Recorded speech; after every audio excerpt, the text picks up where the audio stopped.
알겠죠? 자, 그러면 오늘 마지막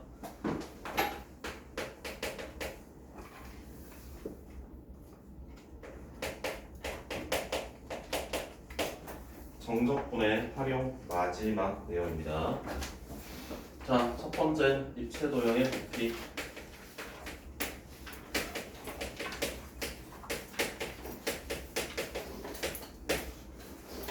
자, 입체 도형의 부피는 우리가 그 어제 했던 내용 중에 그 넓이를 구할 때 얘를 막 쪼개 가지고 이 직사각형들의 넓이 합을 구한 다음에 이 직사각형의 넓이의 가로의 길이를 0으로 가깝게 만든다라면은 오차가 없어지겠구나 라는 아이디어를 썼었어요.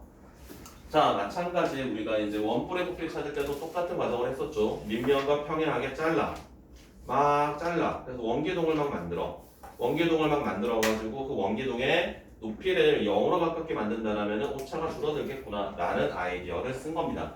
그래서 원기둥을 거의 디스크와 비슷하게 만든다라면 높이가 제로니까 얘네들의 원판의 넓이의 합이 바로 원판은 부피가 없는데 일단 얘네들의 높이가 거의 제로에 가까운 그 원기둥의 부피의 합이 전체 부피와 같겠구나 라는 아이디어를 쓴 겁니다.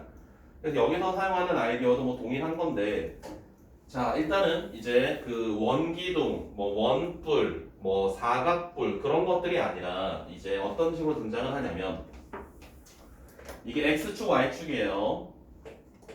x축, y축을 그 오른쪽 위에서 이렇게 본 겁니다. 입체적으로 본 겁니다. 입체적으로. 그래서 여기 fx가 그려질 겁니다. 적당한 fx가 이런 식으로 그려집니다. 문제에서 이야기를 해요. x축의 수직인 면으로 자른데 x축의 수직인 면으로 잘랐을 때 모양이 뭐 정사각형이 될 수도 있고요. 반원이 될 수도 있고요. 정삼각형이 될 수도 있고요. 직각 이등변 삼각형이 될 수도 있습니다.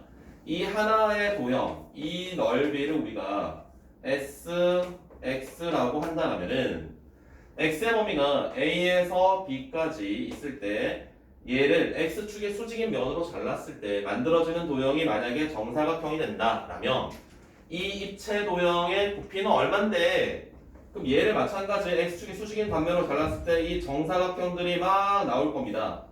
이런 식으로. 그래서 이걸 우리가 이런 식으로 쓸 수 있겠다라는 거야. a에서 b까지 단면의 넓이의 합을 적분하시면 단면의 넓이를 적분하시면 그게 바로 그 입체 도형의 부피와 같겠구나 라는 아이디어입니다. 논리 이해되세요? 사연 이해돼요? 진짜 이해돼요?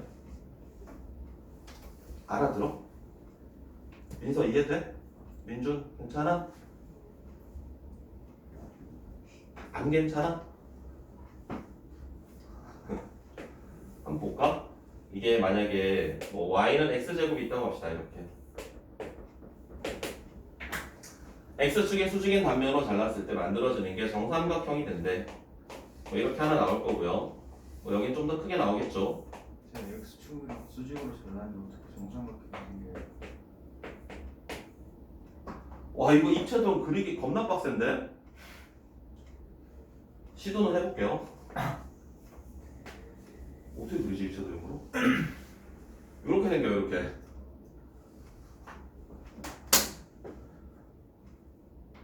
크로와상 같은 느낌? 이게 여기 끄트머리가 뾰족하지 않아. 약간 끝점은 뾰족할 수 있겠지만 얘가 이렇게 부드럽게 이게 곡선이에요. 곡선 이렇게 생기거든. 이게 뭐랑 비슷하지? 크로와상 반 자른 거? 그런 느낌? 위에 곡선이야. 곡면으로 돼 있어. 곡면으로 돼 있는데 그걸 자르면 얘가 그걸 이제 x축의 수직으로 자르면 정삼각형이 된다. 근데 저건 Y는 마이너스 X제곱이잖아요. y는 뭐 마이너스 x 제곱 플러스 1이라고 합시다. 이거를 x축의 수직 그 단면으로 잘랐을 때 얘가 이런 식으로 정삼각형들이 막 나오는데 얘를 내가 도저히 이걸 그릴 수가 없어요. 이 모양이 이렇게 위는 곡선이야. 이게 옆면이 직선인데 정삼각형은 옆면이 직선이잖아요. 근데 이게 점점 퍼지면서 되게 부드럽게 연결돼요. 이걸 어떻게 보여주지? 프로젝트가 있으면 내가 보여줄 텐데. 지금 윗면이 이렇게 고급져있어요. 윗면은 이렇게 곡선으로 돼 있고요. 윗면은 곡선으로 돼 있고요. 밑면은 평평하고요. 이게 밑면은 이게 바닥면 XY 평면이 있으니까 옆면이 절대로 직선이 딱딱하지 않습니다. 이게 y는 마이너스 x 제곱을 넓이를 구하는데 삼각형인가? 아니요. 이게 입체 도형이에요 지금. 입체인데요. 이게 x축, y축 이렇게 있으면은 곡선이 이렇게 그려져 있으면 얘를 이렇게 잘랐을 때 요게 정삼각형이 이렇게 생기는 거야. 그 이야기야. 정사각형이 생길 수 있는 거야. 정사각형이 생길 수도 있죠 이렇게. 그거는 그 입체 도형이 어떤 모양이었느냐에 따라 다르겠지. 반원이 생길 수도 있어요 여기에. 그 단면의 모양이 일단 균일하다라는 건 전제 조건입니다. 문제에서는 당연히 똑같은 단면으로 나옵니다. 단면이 여기서 여기까지는 정사각형이고 여기까지 정삼각형이다 이렇게 나오진 않고요. X축의 수직인 면으로 잘랐을 때 모양이 전부 다 정삼각형이거나 정사각형이거나 직각 이등변삼각형이거나 똑같은 모양입니다. 일단은 단면의 모양은. 그랬을 때 이거를 우리 책에 보면 혹시나 그 그림이 있을까? 그런 게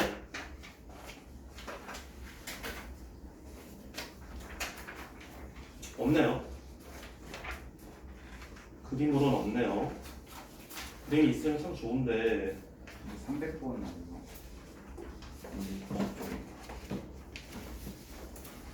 이런 거 아니고 그러니까 이게 입체 모양은 지금 책에 없네요. 이게 실제로 문제집 보시면은 이게 막 되게 곡면으로 부드럽게 막 나와 있거든. 이거 어떤 뭐 실생활에서 뭐랑 비슷하지 이게? 생각나는 게 코라선밖에 생각이 안 난다. 그런 곡면으로 둘러싸인 도형인데 이걸 잘랐더니 얘네들이 정사각형이 되거나 정삼각형이 되거나 그런 모양이 된대요. 그래서 걔네들의 부피를 이제 우리가 찾고 싶은 거야. 걔네들의 부피를 찾는 방법은 단면 하나의 넓이를 x의 양끝값 기준으로 여기서 여기까지 이 단면의 넓이를 모두 더하면은 그게 그 입체 도형의 부피와 가까워지겠구나라는 아이디어거든. 실제로는 이 단면을 하나하나 단면의 넓이라기보다는 얘를 굉장히 얇게 쪼갰을 때 그 입체 도형의 부피의 합이 전체 부피와 근사하겠구나라는 아이디어이고요. 그럼 여기 가로의 길이를 0으로 가깝게 만든다면 결국 단면 하나하나들의 넓이와 비슷해지겠구나라는 뜻입니다. 그래서 우리가 어떤 입체 도형이 주어져 있을 때 그 입체 도형을 자릅니다. 수직으로 자릅니다. 기준이 되는 면을 기준으로 잘랐을 때 걔네들의 넓이의 합이 바로 그 입체 도형의 부피가 되겠다라는 거고요. 실제로 그 뒤에 있는 문제 중에 하나를 말씀을 해드린다면 원기둥이 있을 때 원기둥을 적당히 잘라 봅시다. 원기둥이 있으니까 크게 그려줄까? 원기둥이 이렇게 있다. 자, 원기둥을 바닥면과 60도의 각도로 잘라요. 지름을 지나게. 그럼 얘가 이렇게 만들어지겠죠. 괜찮아요? 얘를 연결했을 때 요 각도가 60도라는 거야. 바닥면과 60도가 되면서 바닥면의 원의 중심을 지나게 자른 거야. 그럼 얘는 분명히 곡면으로 둘러싸이는 게 확실하죠. 이게 옆면들이 딱딱하지 않잖아요. 부드럽잖아요. 여기 잘려진 부분 맞아요?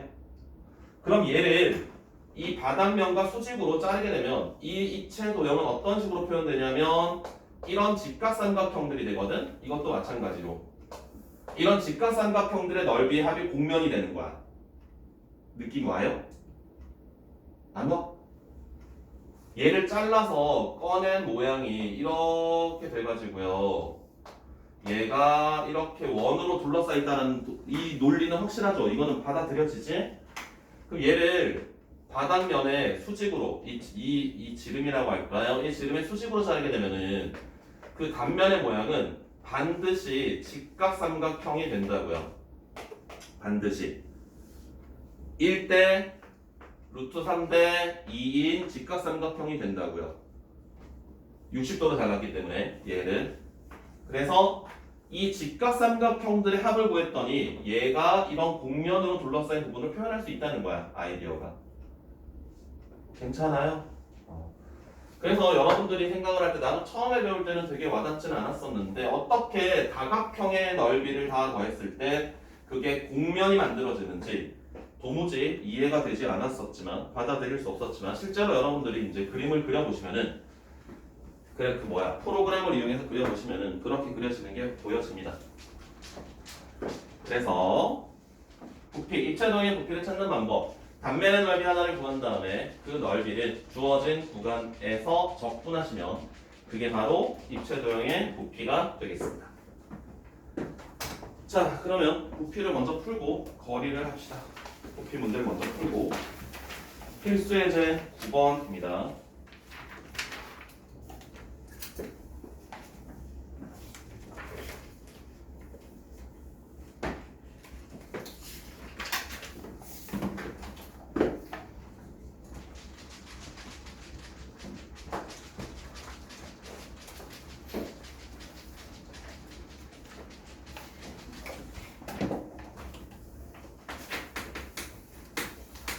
자, 어떤 그릇에 물을 채우는데 채워진 물의 높이가 x일 때 수면의 넓이가 12 루트에 4x 더하기 9가 되더래. 자, 이때 높이가 4가 될 때 높이가 4일 때 부피를 구하여라. x가 4일 때라고 하면 되겠습니다. x가 4일 때 부피를 구하여라. 자, 봅시다. 높이가 x인데요. 높이가 x인데 단면의 모양이 이렇게 된대. 그럼 우리가 확인해야 될 건 0에서 4까지 s의 dx 얘를 찾으면 이게 부피가 됩니다. 0에서 4까지 단면의 넓이의 합, 이게 바로 부피라고 할 수 있습니다. 자, 그래서 대입을 해주시면 끝이겠죠. 4x 더하기 9의 dx가 될 거고요. 적분을 하신다면 얘는 루트에 4x 플러스 9는 4x 플러스 9의 2분의 1제곱이라고 할 수 있으니까 적분을 한다면 2분의 1에다가 1 더해서 역수취해주고요. 4x 더하기 9의 2분의 3제곱이고요. 속미분하면 4가 남으니까 깔아줘야 됩니다. 그래서 계산을 한다면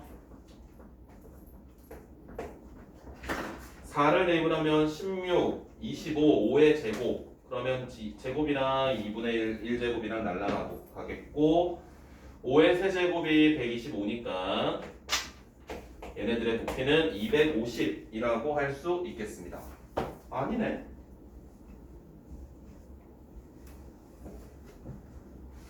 영을 집어넣은 걸 빼야죠. 0을 대입을 하면은 3의 제곱이니까 27, 54. 그래서 196이 됐네요. 두 번째, 뭐지? 정적분을 이용해 밑면의 넓이가 x이고 높이가 h인 부피를 구하여라. 밑면의 넓이가 s고요. 높이가 h. 뭐야 이건 아무것도 아닌데. 높이가 h래. 그럼 우리가 이걸 어떻게 적분해야 됩니까? 0에서 h까지 단면의 넓이를 적분하면 됩니다. 얘는 sx가 될 거고요. s 밑면 넓이가 s? 그럼 얘를 우리가 h로 적분해야 됩니다. h로 sh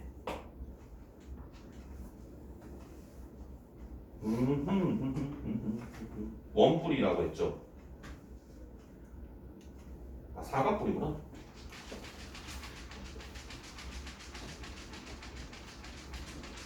밑면의 넓이가 이게 이렇게 볼까?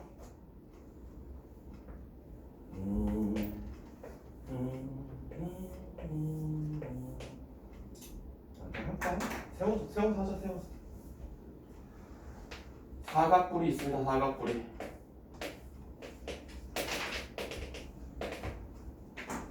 밑면의 넓이가 s예요. s 이 넓이가 높이가 h래요.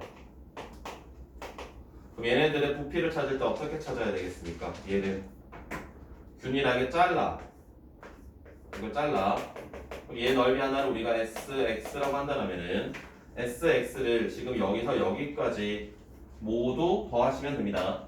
그래서 높이를 0에서 h까지 얘네들은 sx의 dh입니다. sx의 dh 단면 하나의 넓이의 dh인데 자, 이 하나의 넓이는 전체 넓이의 몇 분의 몇이 되는지 우리가 비율 관계로 나타내셔야 됩니다. 얘네들의 비율 관계. 만약에 첫 번째 이렇게 얘를 h를 n등분했다라고 생각을 한다면 첫 번째 만들어지는 이 단면의 넓이는 바닥면의 넓이의 n분의 1이 되겠죠. 맞아? 두 번째 생기는 거는 n분의 2가 되겠죠. 그러면 윤찬 네. K번째 생기는 단면의 넓이는 어떻게 되겠습니까? 전체의 n분의 K에 해당합니까? 아니요. 그럼요? 어? 맞아요. 맞아요? 네. 그럼 얘네들의 넓이 합을 우리가 어떻게 쓸 수 있겠어요? 얘네들의 넓이 합을 어떻게 쓸 수 있겠어요? 금방 이야기한 대로 그대로 쓰면 될 거 아니야? 어떻게 쓸 수 있겠습니까?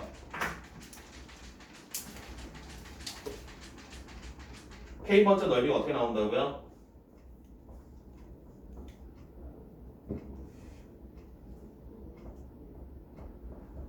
자, 사각뿔이 있습니다. 높이 h를 잘라요. 네.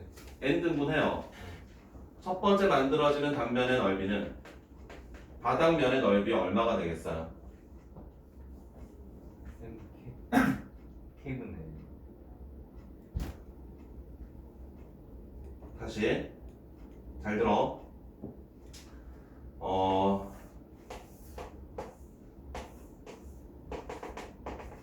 바닥이 넓이가 10이다. 이 높이를 10등분했어. 그럼 여기 만들어지는 이 사각뿔의 밑면의 넓이는 얼마일까? 1. 두 번째 등분에 만들어지는 사각뿔의 여기 밑면의 넓이는 얼마일까? 4. 맞아요? 자, 그러면 K번째는 어떻게 되겠습니까? N등분 했으면 첫 번째는 얼마나요? 첫 번째 등분의 밑면의 넓이는 얼마지? N등분 했다고요. N등분. K분의 N등분. 10등분 하면은 얼마야? 1등 그러니까 얼마야 전체 넓이에? 바닥면에 몇 분의 몇이 되니? 무슨 말인지 못 알아들어? 네.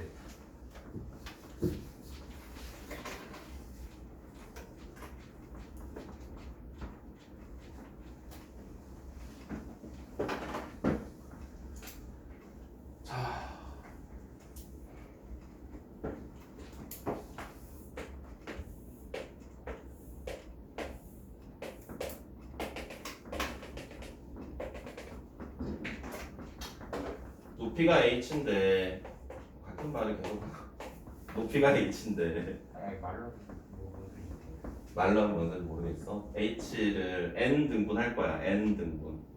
n 등분. 그럼 첫 번째 만들어지는 그 사각뿔이 있을 거고요. 두 번째 만들어지는 사각뿔이 이렇게 있겠죠. 이런 식으로. 그러겠지? 그럼 여기 넓이는 n 등분했다고요. 그럼 여기 바닥면의 넓이가 s라고 했거든. 바닥면의 넓이에 몇 분의 몇이 될까요? H분의 아니 N등분 했다는 게 아, n 등분했다는 말을 이해를 못하는 거야? N등분 했다는 게 그 숫자 N만큼 나눈 거 아니에요? 그러니까 뭐 10등분 했다, 100등분 했다. 그럼 이 밑면의 넓이가 전체 몇 분의 몇이 되는 게 안 돼? N대야. 그러니까 이건 n 여기다가 n을 곱한 게 바닥이 되니까 n분의 1이 됩니다. 네. 두 번째 n분의 2가 되고 n분의 3이 되고 그 이야기 한 거예요. 그 이야기. 아. 그 이야기. 그럼 K번째 친구는 어떻게 되겠어요? K번째 넓이는 N분의 K. 네, 얘의 넓이는 n분의 K의 S가 되겠지. 맞아? 그럼 얘를 우리가 정적분으로 하려면 일단 뭐 급수를 이용해서 정적분으로 표현하는 방법이 있을 것이고, 오케이? 정적분을 이용해서 이거 우리 넓이 이렇게 찾았었잖아요. 지난 시간에. 그치? 구분구적으로.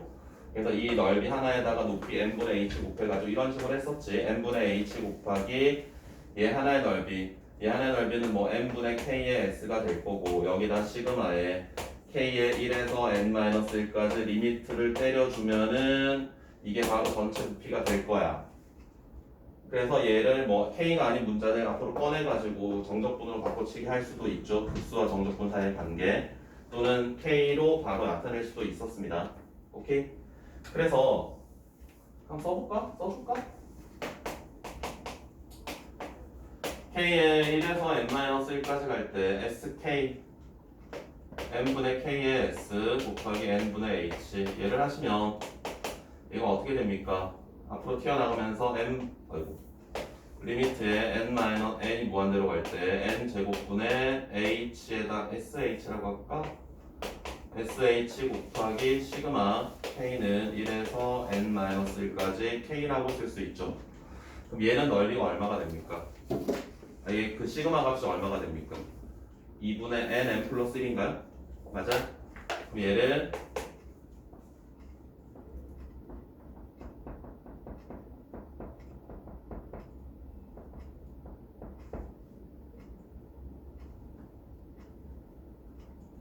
이거 맞아? 2분의 n n-1이라는 거예요. 그러니까 극한 취하면 2분의 1이잖아. 3분의 1 나와야 되는데?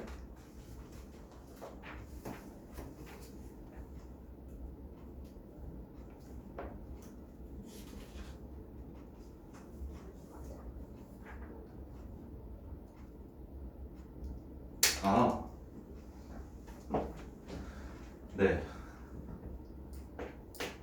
n제곱분의 k제곱이죠. 닮은 비가 n분의 1이니까 n제곱분의 k제곱입니다. n제곱분의 k제곱 n제곱분의 k제곱이에요. n제곱분의 k제곱 이게 높이가 n분의 1 이렇게 되지 넓이 b는 제곱으로 가는 거니까 넓이 b는 제곱으로 가는 거라서 얘를 이제 계산하시면은 6분의 n 플러스 1 2n 플러스 1이니까 n 세제곱분의 sh에다가 리미트 써줄까? 6분의 n 플러스 1 2n 플러스 마이너스 1이지. 이렇게 하시면 3차고요. 3차니까 극한 계산은 3분의 1이거든. 그래서 3분의 1의 sh 이런 식으로 쓰실 수가 있습니다. 시그마로 계산을 한다면 얘를 그런데 다르게 계산한다면 어떻게 할 수 있을까? 여기서 여기까지 이 거리를 x라고 합시다. 이 거리를 그러면은 이 넓이는 전체 몇 분의 몇이 되지? 전체 얼마에 해당할까요? 그냥 이렇게 할까? 근데 이걸 적분으로 쓰려면 이렇게 써야 됩니다. 이렇게 쓰셔야 되는데 단면 하나의 넓이에다가 계산하셔야 되는데 얘네들 닮은 비를 쓰셔야 돼요. 이거 대 이거는 이거 대 이거다. 그래서 얘 넓이는 sx라고 한다면은 얘와 얘의 닮은 비가 x 대 h니까 넓이 b는 제곱으로 가야 되겠지? 그럼 x 제곱 대 h의 제곱이 sx 대 전체 넓이 바닥면의 전체 넓이 s다 이렇게 가실 수 있습니다. 그래서 얘 내항이고 외항이고 하셔가지고요. 얘를 sx를 나타낸다면은 어떻게 됩니까?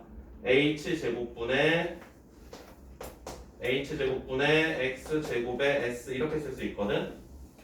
맞나요? 쌤 잠깐. 네. 그래서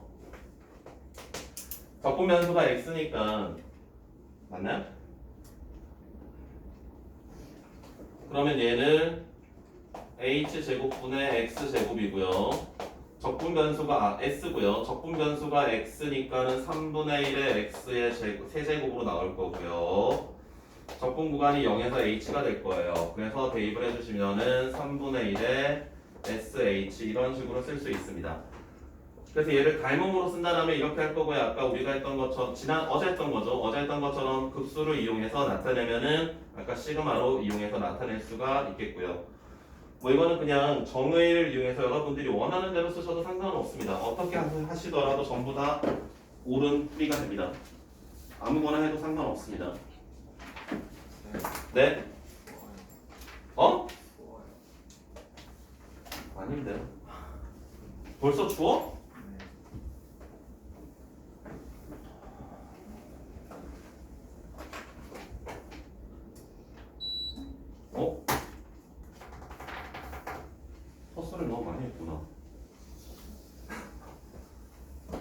윤차 시간끌기 대작전에 낫겠다.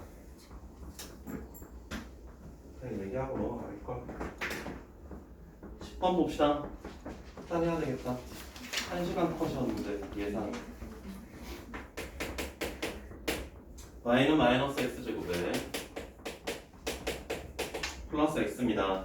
자, x축으로 둘러싸인 도형을 밑면으로 일체 도형의 x축의 수직을 단면으로 잘랐을 때 모두 반원이 된답니다. 자, 이 구간이 범위가 x가 0에서 1까지로 나와 있습니다. 그래서 얘를 적배평면을 그리고요. 이차함수를 이차함수를 그리시면은 이렇게 갑니다. 1이고요. 0입니다. x축의 수직인 단면으로 잘랐을 때 이 단면의 모양이 반원이 된다고요. 자, 그럼 논리는 이 반원의 넓이 합을 구하면 그게 바로 입체 도형의 부피가 될 텐데 이 단면의 넓이는 어떻게 찾을 수 있느냐? 이 점의 좌표가 지금 여기서 여기까지 지름의 길이를 우리가 뭐라고 할 수 있냐면 지름의 길이를 y라고 하면 되나요? 맞습니까? 이 점의 y좌표를 지름으로 하는 거 맞습니까? 이 점의 y좌표가 지름 맞죠? 그럼 반지름은 2분의 y라고 할 수 있겠네.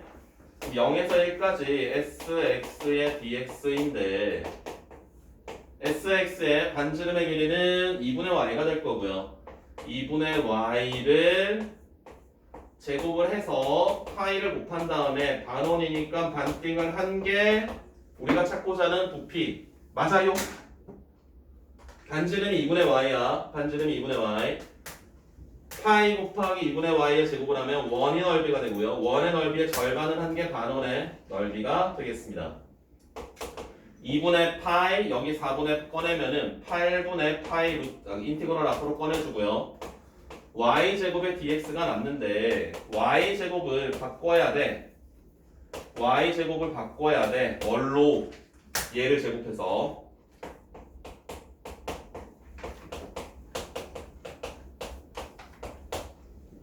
어때요? 논리가?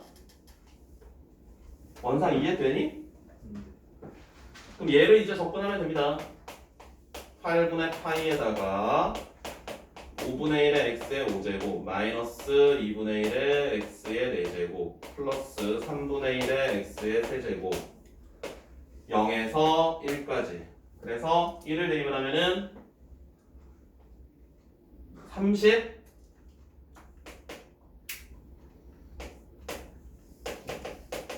30분의 얼마니? 1. 그래서 240분의 파이가 되겠습니다.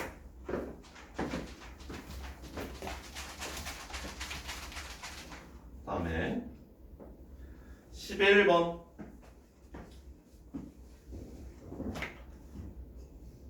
쓰는 사람 없죠? 지워도 되죠?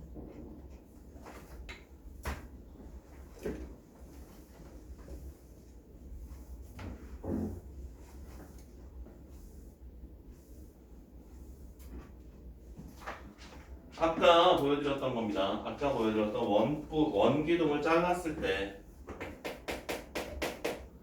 원기둥을 잘랐을 때 모양인데요.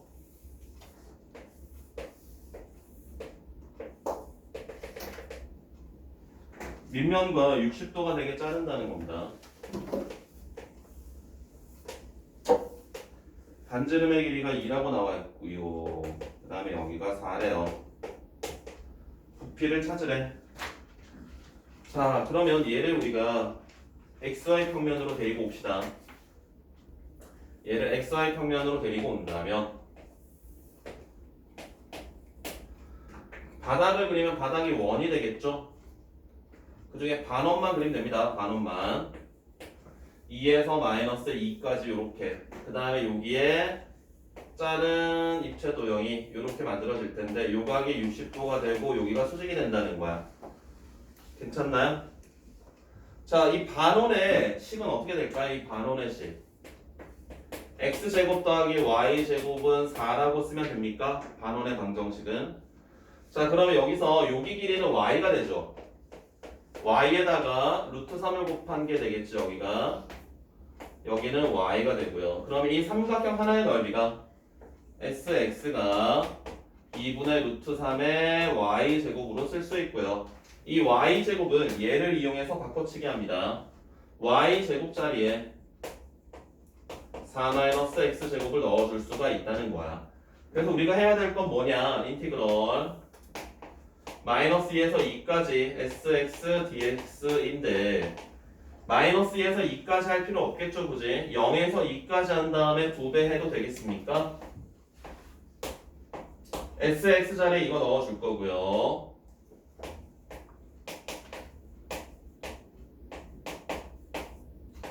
알아듣고 계세요? 민채 알아들어요? 준이 어때요? 준이 이해되니? 적분합니다.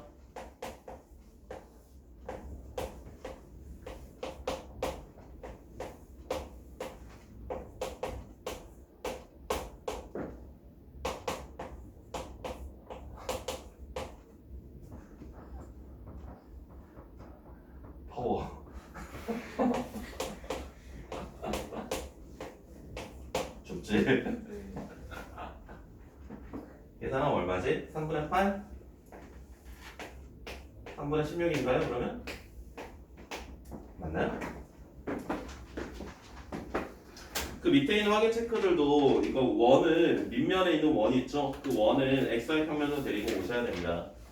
그래서 단면 하나의 넓이를 이제 잘 표현을 하시면 되겠습니다. 자, 이제 속도 거리 합시다. 속도 거리 끝나갑니다.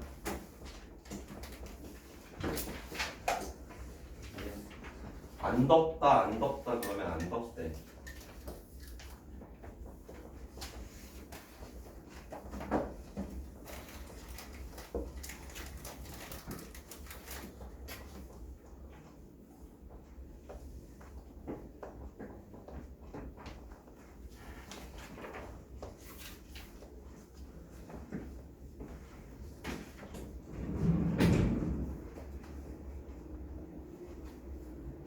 밖이 더 시원한데.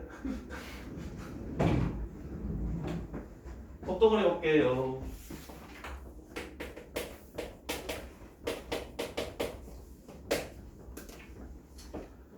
속도에 관련된 거는 일단 우리가 세 가지 기본적으로는 알고 계셔야 됩니다.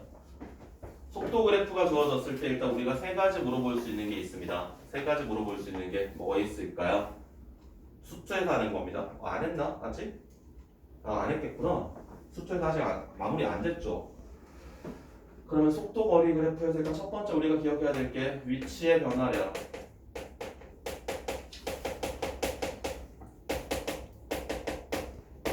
위치의 변화량입니다. 위치의 변화량. 힘들어? 위치의 변화량. 위치의 변화량을 구하는 방법은 어떻게 구하냐면 A에서 B까지 VT, DT를 하시면 됩니다. 속도 함수를 적분을 하시면은 그게 바로 위치의 변화량이 나옵니다. 3초에서 5초까지 위치가 얼마만큼 변화했는데 속도 함수를 A에서 B까지 0에서 5, 3까지 3에서 5까지 적분하시면 됩니다. 왜? 위치 함수를 미분한 게 속도 함수고요. 속도 함수 미분한 게 가속도 함수입니다. 그러면은 가속도 함수를 적분한 게 속도 함수고요. 속도 함수를 적분한 게 위치 함수가 되는 거야. 위치의 변화량은 이렇게 찾으시면 되고요. 그 다음에 t초 후의 위치, t초 후의 위치를 찾는 방법. 만약에 어떤 물체의 속도 함수가 주어져 있어요.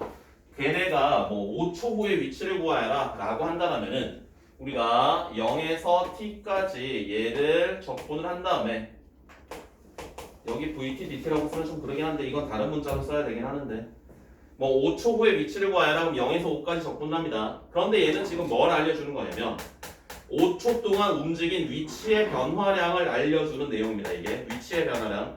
그럼 만약에 공을 위로 던지는데 10m 높이에서 공을 위로 던진 거랑 100m 높이에서 공을 위로 던진 거랑 같은 속도로 던졌다고 하더라도 5초 후의 위치는 달라지겠죠. 그 처음 위치가 중요하거든.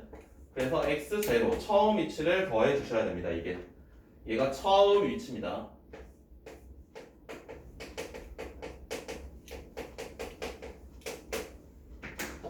다음에 이동 거리가 있어요.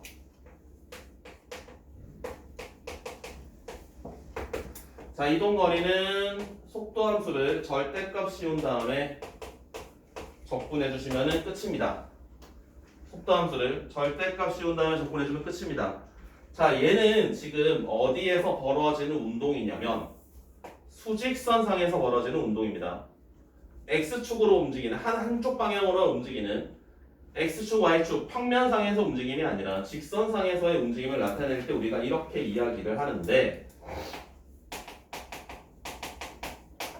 자, 평면에서의 운동입니다.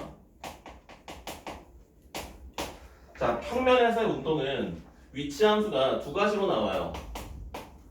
X가 FT, X의 움직임, Y 좌표의 움직임. 이렇게 위치 함수가 FT, YT, FT, GT, X 이퀄 FT, Y 이퀄 GT 이런 식으로 평면에서의 움직임은 X 좌표와 Y 좌표 움직임을 따로따로 줍니다. 사이클로이드 같은 것들이 있는데요. 자, 여기에서 우리가 속도를 찾는 방법은 속도는 얘를 각각 미분합니다. 각각 미분하면은 F'의 T, G'의 T. 그럼 이게 속도함수가 됩니다. 속도함수는 위치함수를 각각 미분하면 속도함수가 되고 얘를 한 번 더 미분하면 가속도함수가 될 텐데, 여기에서 이동 거리와 위치의 변화량 같은 것들을 이제 확인할 수가 있게 되는데요. 자, 생각합니다. 어떤 이러한 평면 운동이 있어요. 평면 운동이 있는데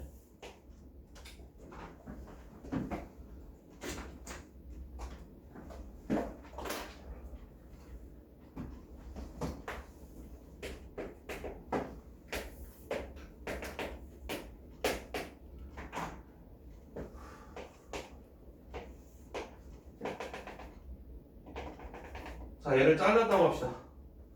시간이 몇 초 나오겠죠. 여기서 여기까지 움직인 여기의 길이 이 두 점을 연결한 길이와 실제로 얘가 움직인 길이는 오차가 발생합니까? 오차가 발생하죠. 그럼 얘를 좀 더 줄여. 오차가 좀 줄어들겠죠. 좀 더 줄여. 오차가 좀 줄어들겠죠. 이 점에서의 움직임이 바로 이제 이 순간에서의 속도함수가 될 텐데, 얘를 굉장히 작은 간격에서 속도함수와 얘네들의 거리를 구하면 이만큼의 거리의 합을 막 구해 나간다면 실제로 이 움직인 길이와 되게 가까워지겠구나라는 아이디어거든. 그럼 얘네들의 길이는 어떻게 찾을 수 있느냐? 속도함수를 이렇게 우리가 이야기할 수 있었습니다. 그럼 얘네들의 크기는 얘를 각각 제곱을 해서 더한 다음에 루트를 씌워준 피타고라스잖아요, 이게. 맞습니까? 실제로는 여기서부터 출발하는 거지. 이 거리를 찾는다고 생각을 하면 돼. 그래서 얘를 적분하면 돼. A에서 B까지 얘를 적분하면 그게 바로 A에서 B까지의 이동 거리가 됩니다. 평면 운동을 하는 어떤 물체의 이동 거리, 3초에서 5초까지 이동 거리를 찾고 싶어. 그러면 얘네들의 속도 함수를 찾은 다음에 위치 함수가 문제에서 주어집니다. 위치 함수가 문제에서 주어지면 그 위치 함수를 각각 미분하시면 속도 함수가 등장을 할 거고요. 속도 함수의 크기를 구하는 겁니다. 이 속도 함수, 이게 사실 기하했죠? 했나? 너희 벡터 했니? 벡터의 크기 구할 때 어떻게 했었어요? 각각의 벡터가 가지고 있는 뭐 3,5 어떤 벡터가 3,5라고 나온다면 얘네들의 크기 구할 때 얘네들 피타고라스로 구하는 거잖아요. 그거랑 똑같은 논리입니다. 벡터의 크기와 관련된 내용이에요, 이게 기하랑. 그래서 어떤 평면 운동을 하는 물체의 이동 거리를 찾기 위해서는 주어진 시간 동안 속도 함수를 각각 구한 다음에 걔네들의 크기를 구하면은 그게 바로 이동 거리를 찾는 방법이고요. 자, 여기서 신기술 들어갑니다. 잘 보세요.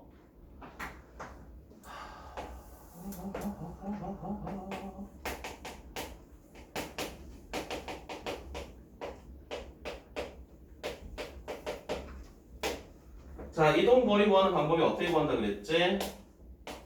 A에서 B까지